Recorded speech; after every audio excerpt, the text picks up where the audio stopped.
You learned something before you learned how to explain it. You learned it in hallways, in text messages that never came in invitations that somehow forgot your name. You noticed how people's voices changed when they were disappointed. You noticed how faces became distant before words ever did.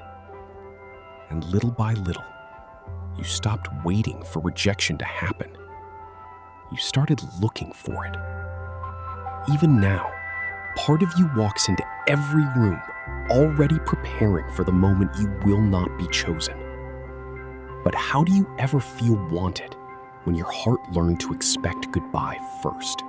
The child who anticipates rejection becomes an expert observer. Not because observation feels safe, because surprise does not.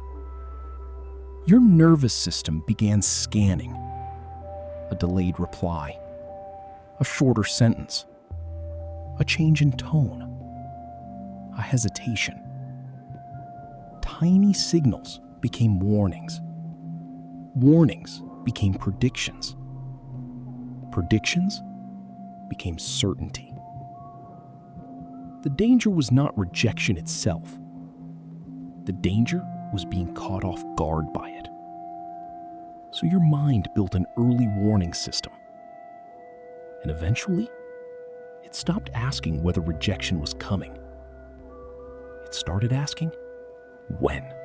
Over time, anticipation changes relationships. Compliments become suspicious. Affection feels temporary. Silence feels meaningful. Distance feels personal. You begin protecting yourself from losses that have not happened. You step back before others can step away. You become smaller before anyone asks you to. Not because you wanted less connection, because connection mattered too much. The child inside you was never trying to sabotage love. The child was trying to survive uncertainty. But hidden inside this pattern is something important. You were not born expecting rejection. You learned it. Your vigilance was not evidence of damage. It was evidence of adaptation. A child cannot control who stays. A child cannot control who understands. A child cannot control who chooses them.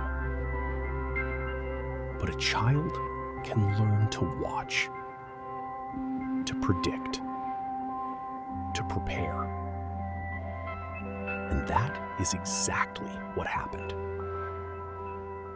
The wound was never proof that you were broken. The wound became a map of everything you had to learn to survive. And perhaps the saddest part is this. For years, you may have judged yourself for the very thing that once protected you. The scanning, the caution, the waiting, the fear.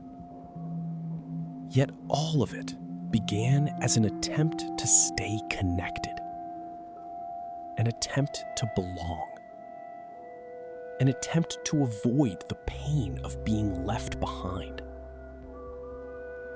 The child who anticipated rejection was never looking for reasons to feel unwanted.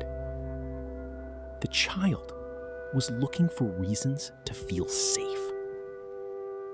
And beneath every prediction of goodbye was the same quiet hope.